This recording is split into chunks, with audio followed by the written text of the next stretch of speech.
Yeah, except for Professor Rajputkar, sorry. you want to say something? Yes, sir. Once again, very good morning. Namaste from Ahmedabad. So I am basically a person from the corporate life. I had a 40 years of my experience. I started my journey from a simple medical representative, and I have grown with all the different challenges which you are saying it as a senior vice president of the company, taking care of a 500 crore group alone, along with my team of 850 people. So 2 years back, I thought when I became the senior citizen, I thought, let me give back to the society, right? And learning with all this way, different ways, tackling the things. I said, how I'll be able to build the youngsters, because today the young generation is a very important, and the leadership mindset is very important for them. Because during our time when we started, we were not having the calculators even. So we used to learn the 20 stanza and then only we used to do it, right? So I'm talking about because we are the baby boomers, right? Because as per our age and all. Right, so things are there. And today the age is of artificial intelligence, which has become a dynamic intelligence. So that is the gap which has to be bridged up. So learning from, I always say I'm a learner. I keep on meeting the great people across, right? Keep on learning from them. Today I'm a part of multiple universities as a professor of practice.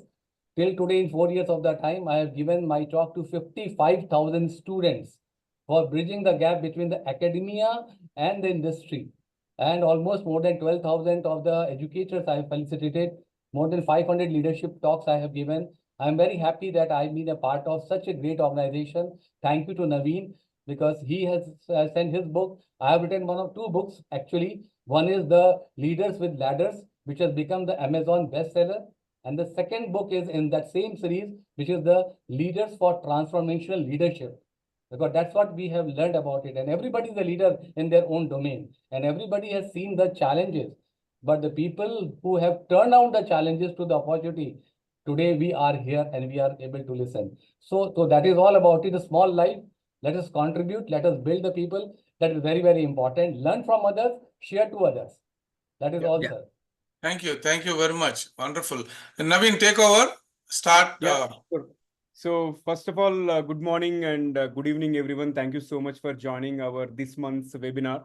And we initially lined up two speakers, but unfortunately, one other speaker, Uma Kumari, has some personal emergency, because of which we have to defer her session to next month.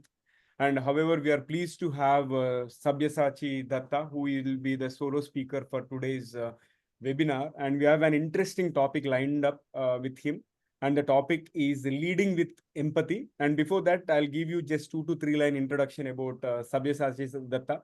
Again, another amazing leader whom I have met in the recent past. He always continues to share his wisdom through various forums, be it on podcasts, be it through press releases, be it through blogs, and also he does his own share of wisdom sharing through WhatsApp and many other forums. And he's currently serving as the country general manager for India and also a board member at Crown Agents Insp Private Limited. He's a mentor, writer, and also a coveted guest speaker. And he has spent more than 20 years in the impeccable senior management profile with a demonstrated history of surpassing Remit with panache. And he's a self-starter with deep commitment, strong work ethics, and remarkable interpersonal skills and also intellectual integrity, which makes him the sought-after speaker in the industry. And it's really an honor to have Sabyasachi Dattaji on our platform today. So hearty welcome to this webinar, Sabyasachi ji, and over to you. Thank you so much for being here. Thanks, Naveen. That was a little flattering for your kind words. I have just prepared a small presentation. Please bear in mind that I thought this is going to be a kind of a alumni association where maybe kind of a students who have just passed out, kind of a audience. But since you all are so well seasoned and mature people, still I will go through the presentation. Hope it will resonate with you, and it will be of some value to all of us. It's a pretty small presentation, and it's a kind of I prepared it keeping in mind the topic that was allotted to me by Naveen. So keeping that in mind, I have just prepared this presentation. Let me go through that quickly, and then we can, at the end of the presentation, I'll open the forum for Q&As.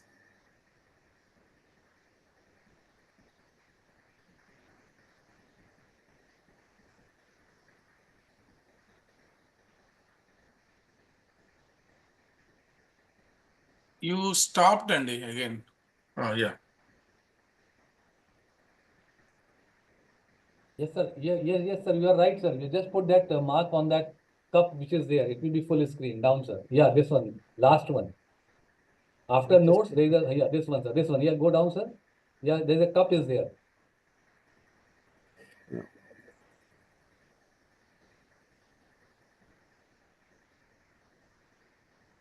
Sir, after notes, there were the three icons are there. The fourth icon is the cup. You can just put it, so it will come, sir.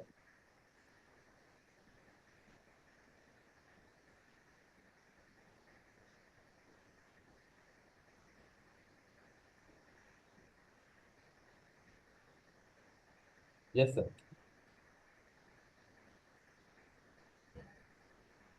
Is it visible, the full screen? Absolutely, sir. Absolutely. Yeah, very good. Okay, so hello once again, and a warm welcome to all of you. Right at the start, let me express and have a share of my gratitude with the executive committee of JNTUH Alumni Association for giving this platform, and obviously Mr. Naveen Samala. Uh, I'll just try to share a few of my nuggets of wisdom that I think will be of relevance to all of you. And as I said right at the beginning, hope they will resonate with you all. A quick kind of a couple of caveats before I proceed is that whatever I'm going to talk about is basically going to be my personal views and not that of my present or any previous employers. And some of the stuff for these presentations I have collated from open source and from social media. So credits for them belong to the respective owners. Not all, but quite a few of them I have collected from the open source over internet and social media. So I have been allotted the topic that I need to talk about is leading with empathy. And I will focus, as I said, on two words in this presentation, leading and empathy. So basically my focus will be to elaborate and expand and learn what leading could be all about and what leading is in today's context, particularly in the corporate sectors, and what empathy is all about. Empathy could be within the corporate sector or outside the corporate sector in normal day-to-day life.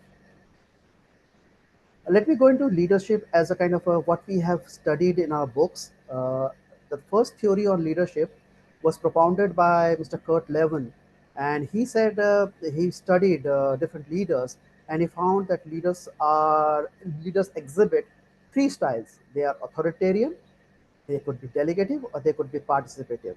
And a person who has got mix of all three right at the center could be the perfect leader. Now that's more of a kind of a imaginary situation because nobody is perfect and nobody can be that perfect who exhibits all the three kind of traits.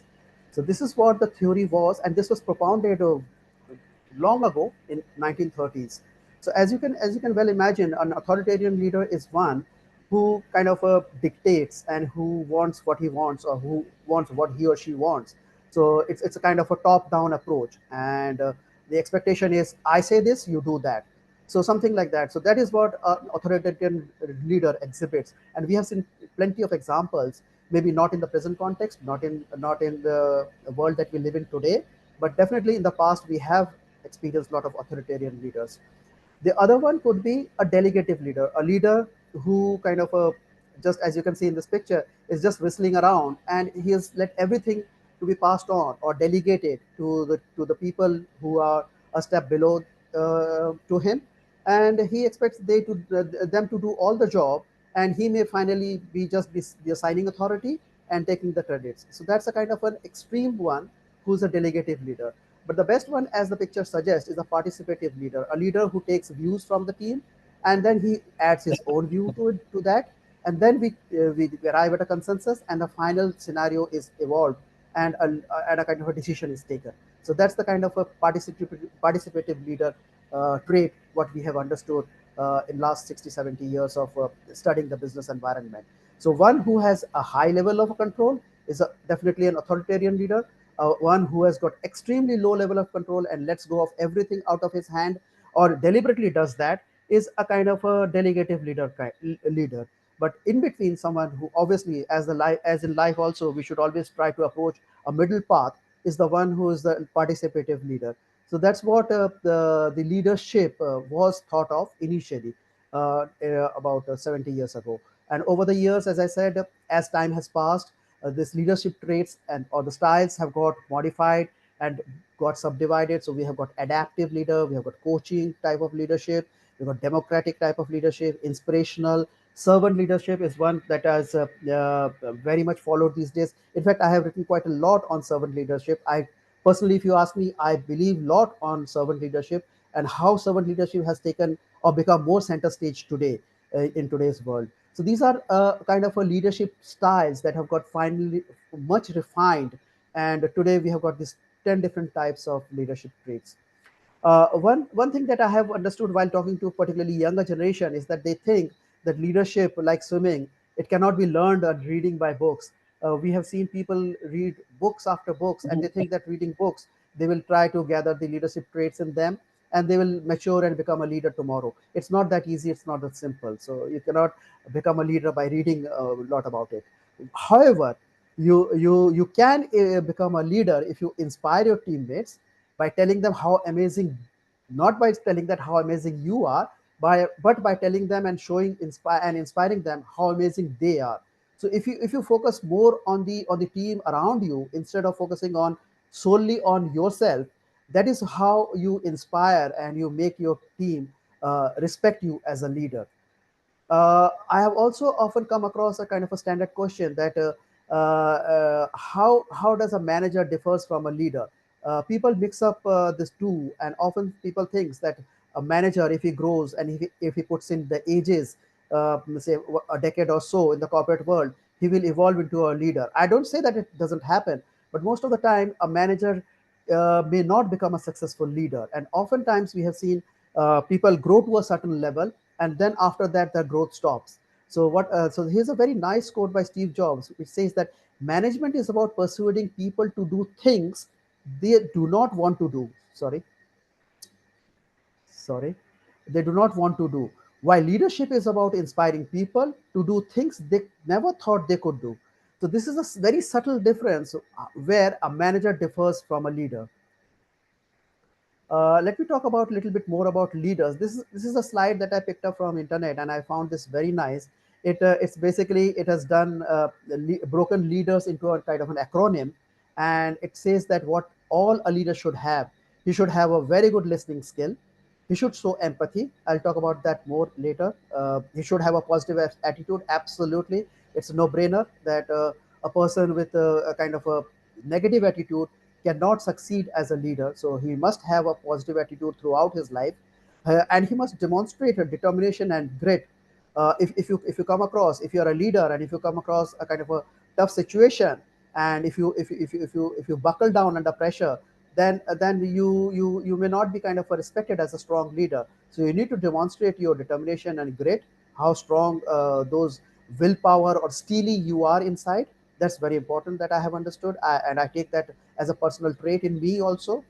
You should be able to excite and engage. The moment you step into a room, people around you should be kind of feel like that here is the leader, for him we can do anything. So that kind of a buzz and excitement you should be able to generate when you're working in a team in a team environment.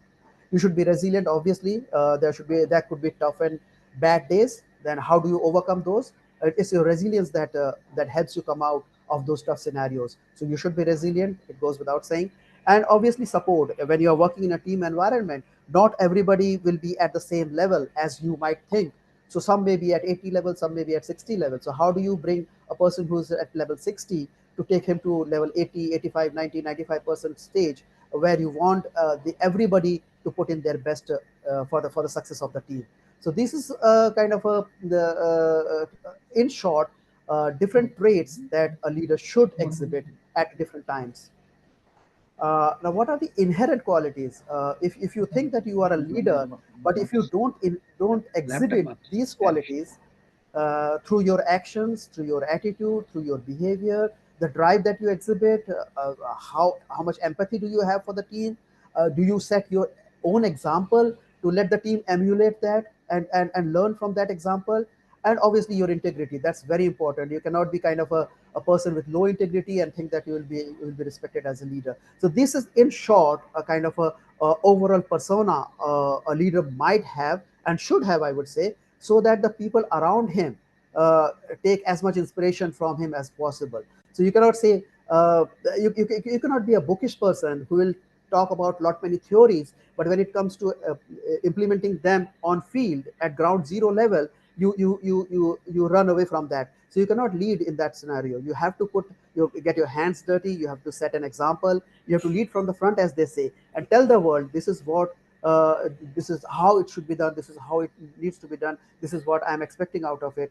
And that's how your all traits come together and make you a leader. So if even one is missing, I would say that it becomes difficult for you to kind of gather the respect and kind of behave like a true leader. Now, let me talk about the other word that is the subject for today is the empathy. Now, empathy. I've just finished the first word, that the leader, what the leader should be all about. Let me talk a little bit quickly on empathy. But empathy is basically, if it's a word that has grown in stature and on degree. So if someone say a person meets with an accident on the roadside, and you watch him from a distance, that's basically you are exhibiting a pity, a kind of a sense of feeling that you're sorry that a person has met with with an accident. But the moment you move a little bit and help him out, come out of that accident, and take care and do a kind of a bit of a apply a first aid and help him a little bit, that's sympathy that you're offering to the person. But if you feel that what's happening with him, and if you could understand and share your emotions, you talk to him, you take him to the hospital, you tend to him, and you share your experience, that maybe nothing to worry, don't worry, this is all a small thing, you'll overcome out of this. That's the level of empathy that you're exhibiting. So these are all variants of degrees of your kind of emotion that you're showing to the person at the other side. He could be a stranger, he could be a person who you know well. So it differs. Even for a stranger, you can show your empathy. And the highest form of kind of a the exhibiting kind of a helping nature for somebody is when you go to the level of compassion. When you say, I am moved by you. So that's the level. If you get attached to that person, that's the level of compassion. So this is just an example of that. You can show a level of you can anybody can offer a sense of pity if somebody is going through a tough time, if somebody is facing problems in their life. So most of the people, what happens is that they exhibit a sense of pity, and they think that I kind of helping him out. But you need to move beyond that and help him with a true hand on his shoulder. What people think empathy is basically you're feeling sorry for someone, but actually it's beyond that. It could be like a mirroring a person's feelings, imagining what the person is going through. You identify with the person, how much pain he is going through. So that's where the empathy comes into the picture. Normally in day-to-day kind of a conversation or day-to-day language, people think that if you express a kind of a sense of sorry for a person, send a get well soon card or something like that, that's enough. But that's not, I would say, for me, that's not enough. That's basically a very small level of empathy that you're exhibiting. You need to go beyond that. You need to hold hands, and you need to put a kind of a hand on the shoulder, around his shoulder, and say, don't worry, I'm here to help you out. I'm here to take you out of this situation. Tomorrow could be a better day for you. Don't worry, this is just a temporary phenomena. So those kinds of words and the feelings that you share with a person who you know, or a person who is a stranger to you, uh, gives much more kind of a solace and kind of a warmth to that person who's going through a tough time. Why empathy in leadership is important? It's basically important. Empathy is very crucial because it fosters a kind of a trust and open communication with the team. So team behaves in a different way when they see that the leader who's leading them has a lot of empathy for them. So that bond and that kind of a trust and mutual affection for each other gets built up when they see a person who's very empathetic to them. It helps in understanding your team's emotions and how to get them motivated, how to engage them for getting better productivity. That comes quite natural if you establish a kind of a bond with the entire team. The leader succeeds in building a team where everybody is connected to each other. A more inclusive work environment, obviously, where people may be coming from different diverse environment, diverse background, but everybody thinks that their voices are valued, they are being heard, their views are appreciated, their inputs are being taken, and they are not neglected. So those kinds of feelings, when it comes through from each and every team member, then that bond and the work environment becomes much better, much more congenial, I would say. The satisfaction level obviously gets increases, and obviously the result will be much better, and the employee turnover obviously will reduce, and nobody would like to leave such an environment where you are respected and where you are appreciated, your contribution is taken care of. uh, these are basically the benefits if you have a kind of a leader who's very empathetic to you. As obviously the employee engagement improves. A Gallup study has found that a team which has got a kind of a empathetic leader, the team's productivity increases, and the output from such a team is 21% more.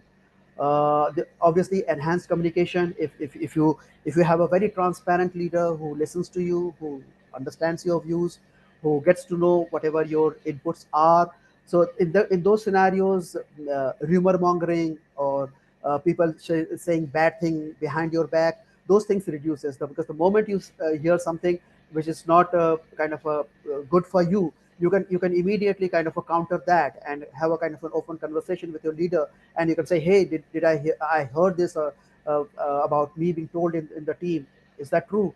Have I behaved like that, or have I done something like that which I'm hearing from the others? If you have such a kind of an open communication and an open door policy, then those the negative aspects could be taken care of, and the open dialogue will obviously help you reduce those kind of frictions, and obviously the team's motivation and the bonding of the team will increase. Team's cohesion, as I said, will definitely will get increased if you take everybody on board, and if you improve on the negative and on the positivity and reduce the negativity. That is quite natural also amongst human beings. You cannot have 100-0 scenario. Obviously there could be some negative factors which will always be trying to play around you, and as a leader it might be important for you to reduce those negative factors as best as possible, and improve the positivity to such a level that the team cohesion is very much reflective on the output. And obviously innovation, if you encourage people to share their inputs as best as possible, then the innovation obviously will get increased. This is something I prepared. I thought this is going to be a kind of a presentation for young kids or for freshers.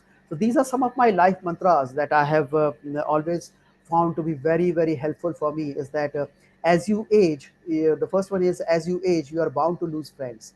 So when we pass out of college, say greenhorns, with a lot of bookish knowledge and haven't seen the world, particularly the corporate world, then you think everybody is a friend of yours, and slowly as you go through the life cycle, and you age and you mature, you see the friends are getting reduced and the circle is reducing, getting smaller and smaller.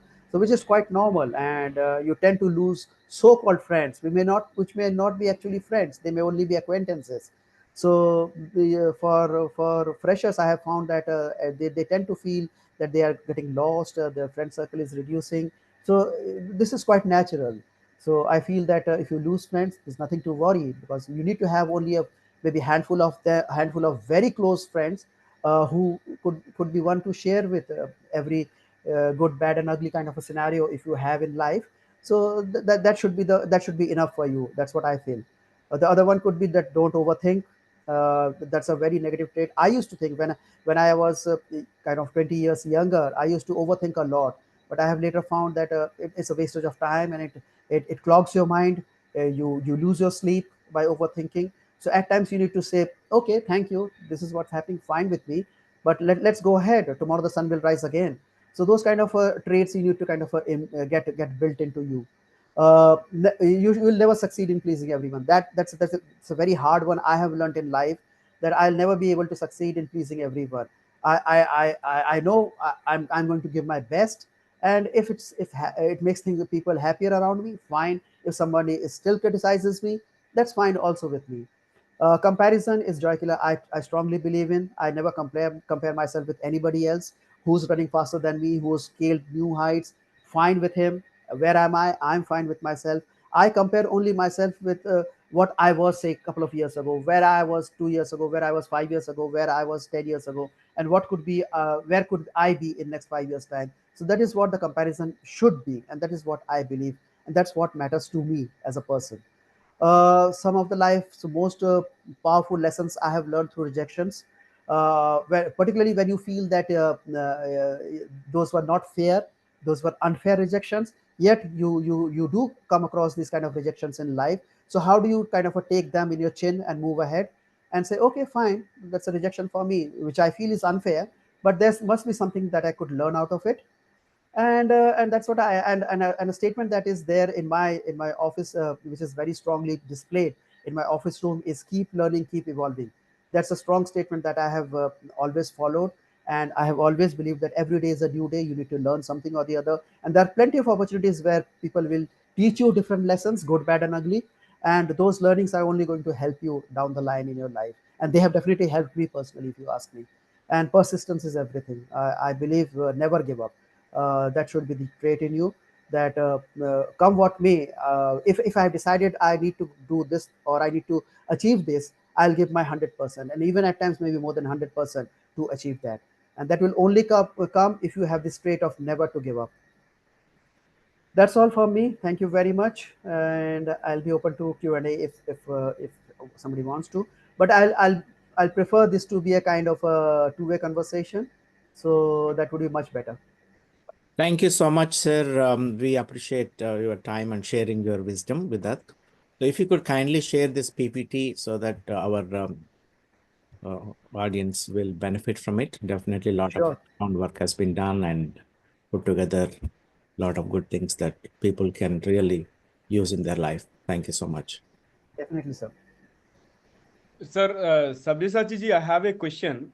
Normally, people treat failures as something which are catastrophic in nature, but I came across a concept called favorite failure. In fact, I also have some certain failures, okay, which have become stepping stones in my career also. So you said you had faced some rejections, right? Can you talk about any of the rejections which had actually helped you to move to the next level, and wherein you got that particular kick in terms of, okay, no, I have to do it differently, and maybe you fought it and you have rose like a phoenix, right? Is there any situation that you can share with us? Definitely, sir. Definitely, there are plenty of rejections I have faced, and at times, as I said, at times I felt that I am being treated unfairly. Those Yep. rejections shouldn't have been kind of attributed to me. I tried my level best, yet I couldn't crack the deal, or something nasty was said about me. Particularly if I go back, Naveen, to my early days when I was just starting as Yep. a kind of with about a couple of years of experience, not much. I didn't see much of my the world around me. I was working for a company which introduced a new product into the market, and those products were that particular product was fantastic product, and the only hitch was that we were a little ahead of time, and the market was not ready for that product at that time. And it was an import substitute, by the way, and the people who were using that, the market was pretty small, and that was mostly catered by the imports. And you know, when imports come into India, there are a lot of importing agencies, the middlemen, who play a very kind of a negative role in blocking a new entrant. Now, this company was introducing a product which was an import substitute.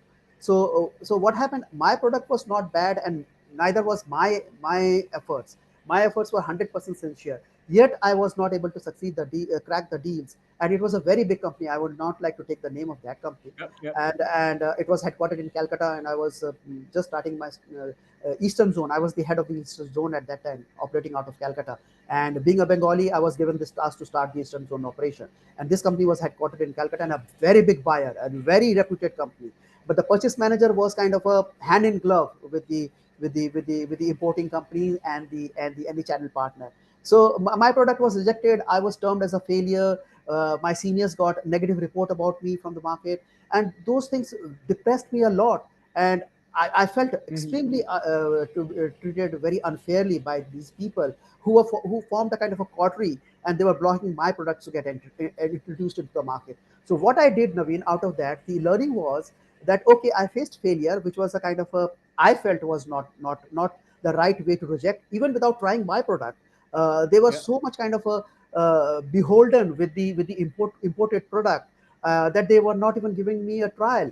What I did was that the next assignment that I got was I shifted to Mumbai from Calcutta, and a competing company of that company that rejected me was operating out of Mumbai, and I succeeded. And the people over here were very frank and very open. So that's the difference in attitude between what I felt the business environment in Calcutta versus business environment in Mumbai.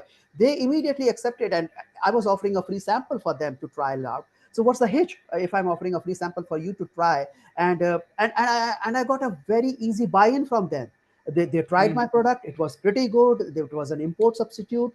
In 6 months down the line, we were catering to their 100% requirements, which was again was direct competitor to the Calcutta company.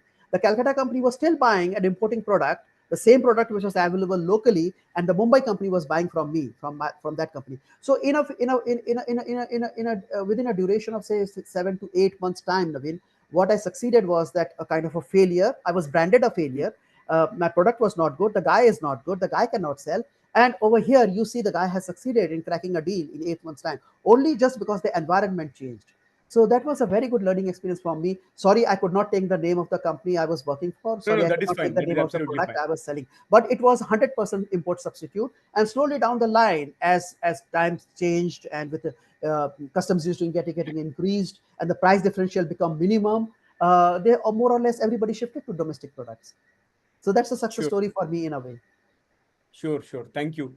And I think Chandra has a question. Chandra, please unmute yourself and you can go ahead and ask the question. Yeah, thank you. This is a really dear subject to me, Sabyasachi ji. So, I'm going by my experience and I need some suggestions, like basically from any leader over here. So, in a corporate world, right, when things are going in a positive direction, it's easy to stay empathetic and positive, etc. So, but when the things go contrary, my personal experiences when I had to take out or reduce man force, etc., right? I don't know how to be empathetic. I'm looking for some suggestions of how to handle those situations, because I generally feel like they are more of a cutthroat type of situation, Right. where we cannot do. So some wisdom in that area, please. Anybody else wants to take that question, or should I answer? Sir, you please go ahead, sir, Oh, and okay, then okay. we'll give an In opportunity to short, others. Chandraji, that's a very good question. I know. You reach a breaking point where you think that this bunch of guys or this set of guys, they don't deserve my empathy. Yes, it's true. It happens with me also. At times, you feel like you're too soft, you're too benevolent, and the guys are taking kind of an advantage out of that. Sir, in that case, what I will say is that you need to draw a line mentally yourself. You are the best judge. If you think that people are taking advantage out of your benevolence, you are too nice, you're too soft, then kind of a little carrot and stick approach. I have done that in my life. I still do that. Uh, to a level, I'll be very nice person to you. That the moment you take advantage out of that, I could be a very nasty tomorrow. So don't take undue advantage out of my niceness. I'm a very good person. I'll give you the best support that you want. But if you start playing games out of that goodness out of me, then I need to wield my stick also. I need to show you that I do have a stick in hand as well. So, sir, I would say that's your personal call. 100% I agree with you. Those kind of scenarios I have personally come across, and I have worked in different companies, small companies, startups, a company with thousands of employees, and I have seen you need to draw a line somewhere or the other. That's my take, sir. Excellent. Yes, yes. I really appreciate that view. How about the opposite? Like, if I need to cut a person, but I don't have a choice. I mean, is the person superior to you, a step No, above you? no, not superior to me. Like, Uh, working for me, but Oh, the budget is gone. and if he's showing, look, what I always say to my team members is that dissent is fine. If you're dissenting with my decision, if you're not agreeing with my dissent, with my thought process, with my strategies, you dissent, you give your dissenting views. That's fine with me. But disobedience is not acceptable to me. So dissent is fine. Disobedience is not acceptable. So if you misbehave in a boardroom, or if you misbehave in front of others, I being the leader, I being the boss, I know where to cut you off, where to put a full stop to that. So if you're dissenting with me, give me an argument why you're dissenting with my views. Where do you feel my strategy is going wrong, or where I could modify myself, or how best can this decision be modified or molded so that the organization benefits out of it. But if you start disobeying or misbehaving, that is not acceptable to me. So that is where you need to kind of show your stronger side also, I would say so. Personally, if you ask me, I have got uh, enough softer traits, but at the same time, I could be very tough. I could be very tough in scenarios. So the guys know that Sabyasachi is a person who will appreciate criticisms, but who will not appreciate disobedience. So just for the heck, if you are disobeying me or trying to show your attitude or airing something which is not acceptable in a corporate world, then I'll cut you short. Wonderful. Thank you. So Appreciate it. can I add one thing?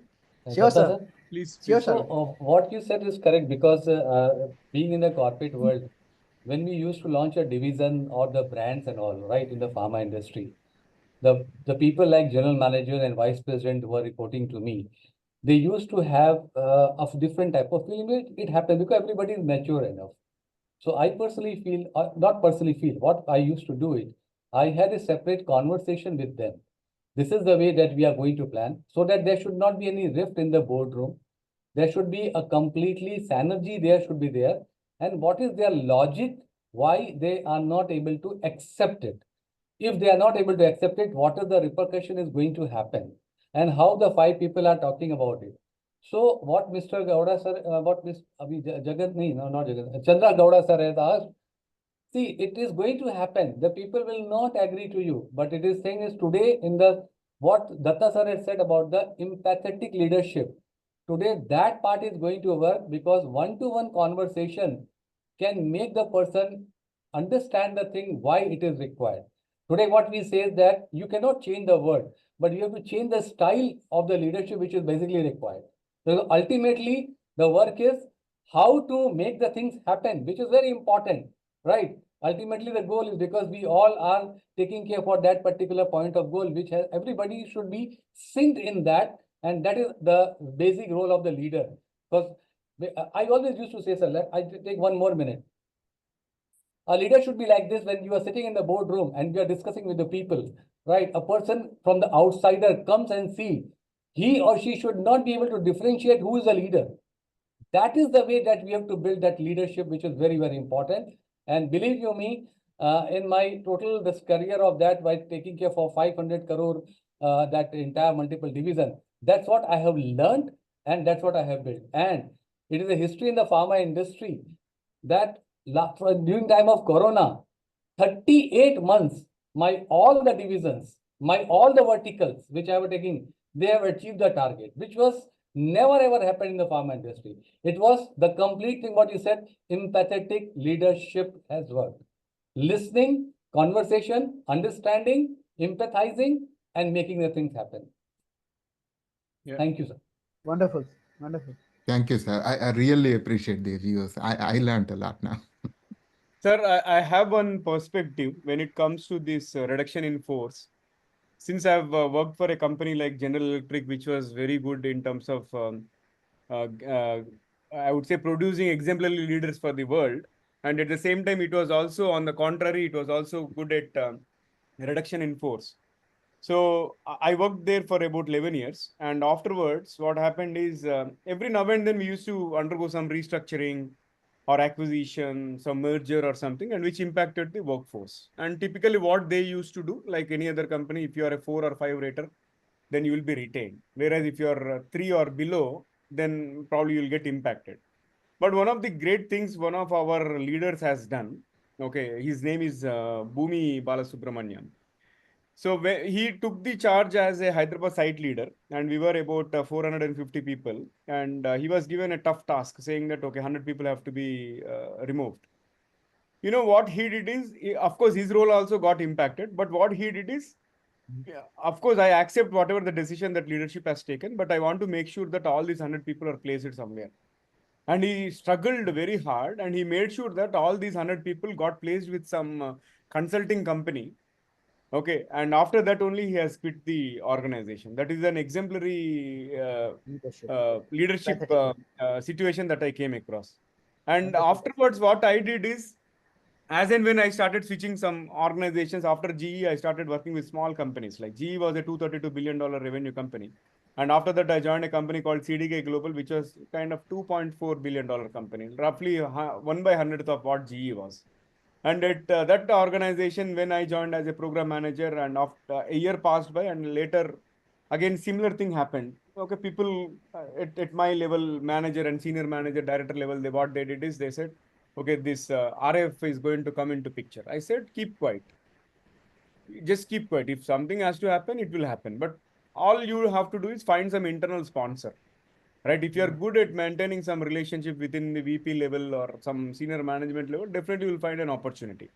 So from that time onwards, what I keep telling people is, irrespective of their level, I keep telling them, see, corporate job is not permanent, irrespective of how good you contribute, right? Be prepared to pack your briefcases and all. But while you are with the company, find somebody who can vouch for you in case if something happens. Is there anybody who can offer you that role, right? That is what I keep telling people. And if at all, if it has to happen to my directs also, I'll tell the same thing. Okay, saying that, okay, you have 2 months time or 3 months time, but internally you can find something and I will give you some leads or references wherein you can watch, you can use my credibility, and I'm going to have some strong recommendation for you. You will move forward, right?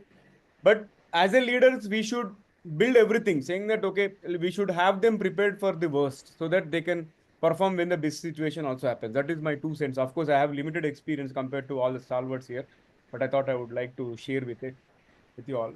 And I think So Jagan Naveen, It's an what excellent view. preparing yes, sir, preparing the please go worst, ahead. Jagan sir preparing the has a question, I think. He has raised his hand. sorry. Okay. No, before that, I think Datta sir, बोलिए आप. No, मैं I he think बोला था Jagan sir has yeah. raised his hand. He might be having a Yeah, question yeah, in his mind. yeah. Jagan sir, I think you can go ahead. Yeah, please. Yeah, so, sir, actually, it's a very nice presentation. I made a few notes, actually, very nice. Thank you, sir. Datta sir. One point I would like to add is you started with, 3 styles of leadership and then 10 styles of, you know, 10 styles of leadership. But I mean, because I was part of the L&D group for so many years and so much of, I mean, situational leadership by Ken Blanchard. Actually, it kind of flips it around. See, because many other leadership says that I am this type of leader, but whereas situational leadership by Ken Blanchard flips around and say that which leadership style is suitable given the current stage of my follower. And it uses 2 dimensions. One is called, does he require more direction? Does he require more support? And if somebody, that's where they say, no, if somebody is a rookie, he or she needs more direction, less support. You don't have to use a lot of empathy, but more direction. You can be more authoritative, and it's okay. It's fine. Yes, Whereas, um, I mean, support needs to increase when the other person loses motivation. I mean, basically, there are 4 stages of, enthusiastic beginner, disillusioned learner. I mean, Ken Blanchard beautifully puts it. So I'm just pointing that to the model, and that's where probably the question is. Yeah. Depending on the Sure, I situation, think. how do I respond? I mean, depending on the situation, how do I respond? It's not about that, one need to be casted in a mold. One can adapt. And sir, just to add to your thought, it's just a view. I totally appreciate your viewpoint. My viewpoint would be, at many times we have seen when you put a group who may be all strangers, who may not have known to each other, say a bunch of management trainees. Now, guys from different colleges have joined together, and they have a bunch of 20 guys who are starting their career as management trainees. Even there, you will find, as you rightly said, situational leadership. Out of those bunch of 20 guys from 20 different institutes, you'll find one leader who emerges naturally. Nobody has appointed, and all of them are of more or less same qualification, same age, same kind of a background. Almost, as you said, all of them might be rookies. Yet amongst those 20 rookies, maybe one leader and 19 kind of a follower situation over a period of say 6 7 months emerges. And we have all gone through those kind of stages in or phases in life where we see someone naturally becomes a kind of an evolves into a leader and kind of leads the pack of the bunch, rest of the guys. So it's very natural. I totally agree with you, sir, what you're saying. Sure. May Sure, I sure. talk Thank you to so much. I think Professor Naveen? MS Rao Garu has something to offer. Sorry. May I talk to Yeah, please go ahead, sir. Please go ahead. because Rao I Garu, have sir. some problem, so Yeah, that's why technical problem. So the thing is, the overall the conversation is very good, and I am basically a researcher and other. I mentioned about this cut levels styles. Then again, perfect. Then again, Ken Blanchard is my best friend. He's on my LinkedIn, and he talked about situational leadership, which I was trying to tell. And I think Jagan has raised this point, right? You have to apply different strokes for different people. That the message, essence of that book written by Ken Blanchard. And I read that book. He's in my connection. He's my best friend. That's one aspect of Ken Blanchard. And I read so many books in my lifetime. And I know the research of this different leadership styles. Second point I would like to share with you is that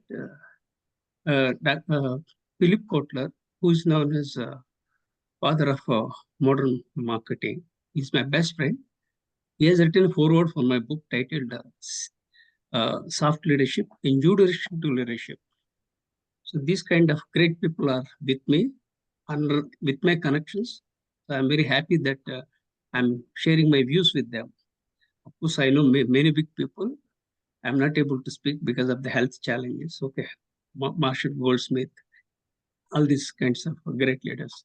So coming to this one, this conversation is very good, and I'm very happy that Dattaji has shared his insights, and this about leadership, which is very close to my heart. So I'm very happy with this particular aspect, and that's why I have moved forward. Actually, I was not inclined to go for this webinar, and luckily, Datta made the day very great, and I'm very. It's a great big day for Datta because it's a right topic, which is very close to my heart. That's one thing. Thank you, sir. Second Thank you thing for is your kind words. Much appreciated. Thank you, sir. Then let me share with you one more thing. And I coined a new leadership style, that is soft leadership. The uniqueness of the soft leadership is that I have dedicated the book titled Soft Leadership, New Direction to Leadership to Peter Drucker. I admire Peter Drucker, and I have been connection. I am connected with Peter Drucker, and I have dedicated the book to Peter Drucker, who is known as father of modern management. That's one aspect. You can get that book online. The second thing is that, and father of modern marketing, Philip Kotler, has written a foreword for this book. That's the greatness of this book. Second. Third thing is the father of modern HR, Dave Ulrich, is my best friend. And he has created a leadership code for my soft leadership. And this is 11 framework I have created. That is character, charisma, communication, conviction, like that 11 C's I have created. And fourth aspect is that I am known as the father of soft leadership globally. I published 300 research papers. Let me repeat. I published 300 research papers. Wonderful. And I published more than 10 books on soft skills and soft leadership, apart from other books. Total 53 books I published. That is a different. And this is the uniqueness of the soft leadership. And let me share with you about the soft leadership, because there is you talked about Kurt Levin's three perfect leader. Okay, so actually, when I was teaching for MDP programs more than 10 years, I think 14 years back, students were asking, students and audiences were asking about different leadership styles. Then I started exploring, because I earned my PhD in soft skills in that 2011. Then I did research, then coined a new leadership perspective, that is soft leadership. This is the journey of soft leadership. The soft leadership is all about partnership. There is nothing like a boss and subordinate. That's one aspect. Second, the soft leadership helps countries achieve peace and prosperity. Third thing, the soft leadership helps organizations achieve excellence and effectiveness. The soft leadership, I think somebody was referring about, I think his name is Rajput, I think, was talking about baby boomers. So this talks about all generations, whether they are generation X, Y, Z, baby boomers, all generations. So, and that's the thing. And fourth thing, I'm still doing research connecting soft leadership with technology. I'm not good at technology. So I want to learn and I want to discover something new to impact humankind. This is the journey of soft leadership. That was the reason, Naveen interviewed me, I think 1 week or 2 weeks back, I don't know. And I was interviewed by many people. You can find everything. If you Google my name, soft leadership, you will find the kind of research I have done and the kind of books I have published. Everything you will get it. Yeah. Still, I'm doing research, and I'll be doing much more things in the future. And I think I thank all my sorry to colleagues interrupt. for this wonderful opportunity. Yeah. Definitely, sir. What we'll do is next time we will dedicate one session for you, wherein you can cover the nuances of the soft leadership, because you are known as father of soft leadership, right? So we will plan that. And if you guys have any questions to one challenge is that I can't prepare PPTs. Yeah, as that's I fine. I told think to we can Naveen. I make will it speak. oral. Yeah. I will speak. Slowly I'll speak, and you can ask questions, and I'll respond whatever I know. Yeah. Okay. So please empathize with me. Absolutely. Point noted. We will definitely consider that. So if you guys have any questions to Sabyasachi ji, please feel free to unmute and ask the questions. Or if you want to add any other perspectives to the topic that we have discussed, I think it would be great. Sabyasachi sir has already told walk the talk. There's a perfect example he has shown, walk the talk, right? So that is the one-liner I just want to put it here. So and nice Naveen, of you, sir. Nice, sir. Thank you, you. sir. Thank you. Naveen, Yes, sir, I have a question, or rather confirmation. Yeah, please go. Yeah. Sabis just here, the topic you were talking about, at one place X he failed, and then place Y he jumped up a lot. Again, as you said, it's environment, number one, and timing, number two. But actually that, in fact, I faced so many situations like that also in several with several reasons. But I took as a challenge and jumped up, and I proved that yes, I deserve that. And in fact, many times it happened to me also, as you said rightly. It gives an opportunity. Sure. If you are recognized in the same place and same thing, then you may not show your actual talent and say that you deserve it. True. In so many in a life, career, or even in own personal life and all those things. So. True. Yeah, I mean, these are all life lessons, I think, definitely helps every one of us. Sir, what you said, President, sir, it is right, because I always resonate with you, because I'm a person from UP Gorakhpur. Coming from Gorakhpur, handling a business of Gujarati company, right? And then single-handed. So there were a lot of the challenges were there, but it is the thing, how you accept the challenge and convert it to the opportunity. Point number two, what Naveen has said, there you have to build your team, for the negative part is going to happen. So always I used to tell that failure is going to be a part and parcel of the life. You accept that failure, that it is a new opportunity to see the things in a different way. This is the second thing. Third thing I used to say, that people, they say the other side of the grass is always greener. It depends upon you, how much water you put your own grass, so that it will become a greener. And the fourth thing is, in any of the private organization, always be a pillar, not a filler or not a puller. If you are going to be a pillar, everybody will salute you, from the owner to the last man of the company. Wow. That was my funda which I have learned. And that's what I built the team. And I've learned from all of that, that whatever the circumstances are there, it is going to happen. Tomorrow, you don't know, when you are driving a car, somebody will come and bag you. So what is going to happen? You cannot keep on fighting. You have to take the stance and you have to come out for that. And again, you have to do your work also, because you are responsible for the work, right? You are not responsible to fight with the person. So that is the way that it has to be managed. So basically, all these lessons has come from last 10 years, 15 years of the time. But whatever we have learned, it is learned from the basics on the person on the grassroots level. And the grassroots level lessons, I always say, it is the finest thing where you can learn so many ways which can give you the impetus to come out from the things.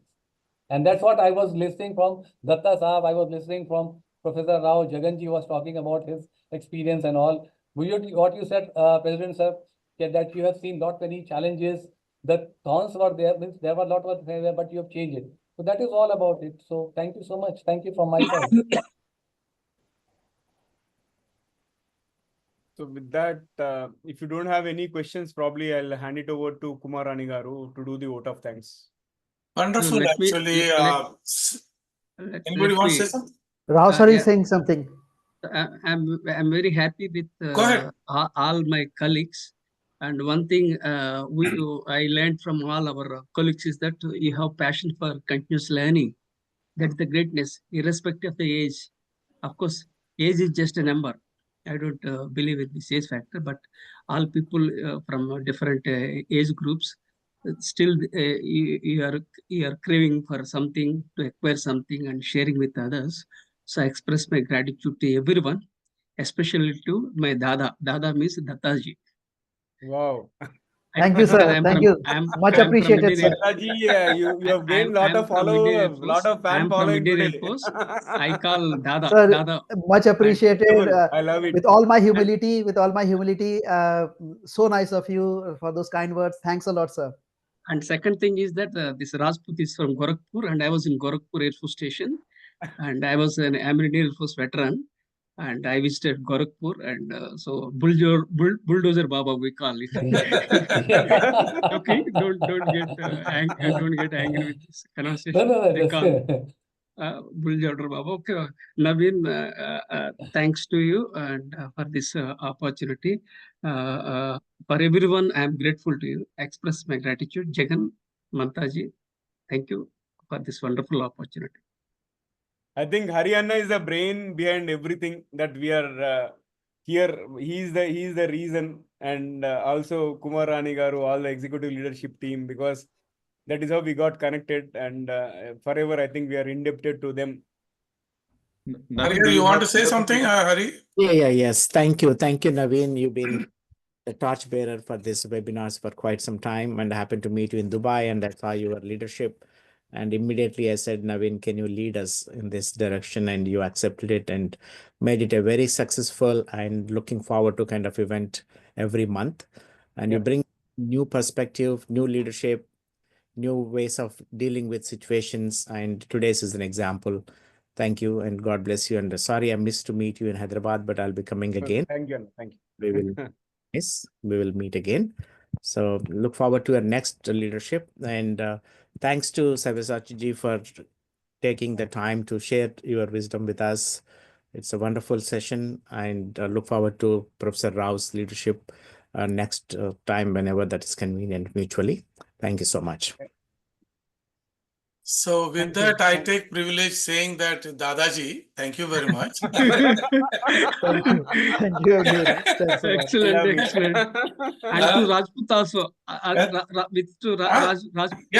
Rajput ji, of course. So Dadaji, thank you very much for your insight today. And every month we are trying to learn something or other for Learning never ends. lessons. I always believe learning never ends. Every day you could learn So something. every time we are learning, and I hope actually we want to put youngsters into this place, but for some reason or other, but they may be listening later, but they are not coming forward and listening online.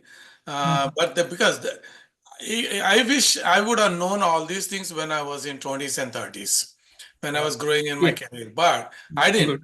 I only learned by chance. So, but again, as you said, Peter Drucker, yes, I studied Peter Drucker book at that time just for passing the degree. But again, learn in the job, and you really appreciate all these things. Thank you very much for your time today.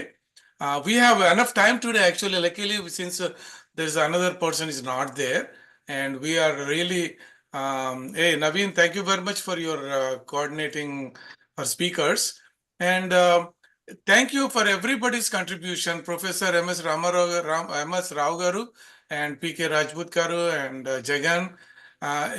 This makes live. Is not simply one way talking or anything. As initially when Dadaji said two way. So I'm again repeating the same two way. It is two way today. Actually, One is Dadaji, second is Babaji. Babaji, Bulldozer Babaji. Dadaji and Dadaji, Babaji, and thank you very much. And we are very happy to coordinate this every month. Just joking, eh? Don't get No, that's what we need. Much today. appreciated. Very nice. Yeah, we need it. We need it today. Babaji. So Babaji, all 5 days Dadaji. we have been working hard, but then today, Saturday, relaxing, just listening and refreshing our mind here. Really appreciate. Thank you all. And I think we are done. You may stop the recording, Naveen. Yeah, yes, sir. Yeah, make sure that